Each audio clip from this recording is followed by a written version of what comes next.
and good morning. Thank you. My remarks will be brief. Thank you very much for inviting me to this panel. I wanted to come this morning to talk to you about a campaign that the Nobel Peace Prize Forum has started, and it picks up on what you were talking about in regard to alternative narratives. And I think what's been discussed here today has been the fact that violent extremism is often perpetrated by the minority, and I think sometimes we often forget that everybody who is not the violent extremism is actually the majority, and that we can do something. We can use social media. We can. There are ways that every one of us can be acting to peace build. You don't need to be a Nobel Peace Prize laureate to go out and to do something extraordinary, even if it's something small in your normal life. And so, with that in mind, the Nobel Peace Prize Forum has created a campaign that we're calling Peace It Forward, and to give you just sort of our inspiration for creating the campaign. I was speaking to somebody called Bill Austin, who has made huge advances in hearing technology, but he uses those advances for good. He goes out around the world and fits people with hearing aids.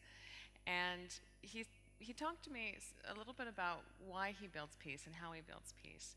And he said, you know, we fit people for hearing all over the world because you don't know who's missing from the world, who can't hear, and when you can hear, you're put back into the world. And he told me a story that is actually the sort of inspiration for our campaign about his great-great-great-great-grandfather, who was a boy, 5 years old, orphaned in the Civil War, left on the side of the road to die, and he was picked up by a soldier who brought him to a town and found him a family and left him there. And this young man grew up, and one day a telegram came, and it was from that soldier who had brought him to safety. He had passed away, and he had left him his fortune.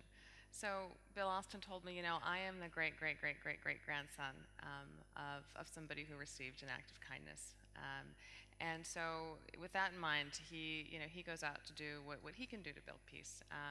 So I guess in terms of our panel today, my challenge and question is, you know, how do you build peace, and how do we all do that in our daily lives?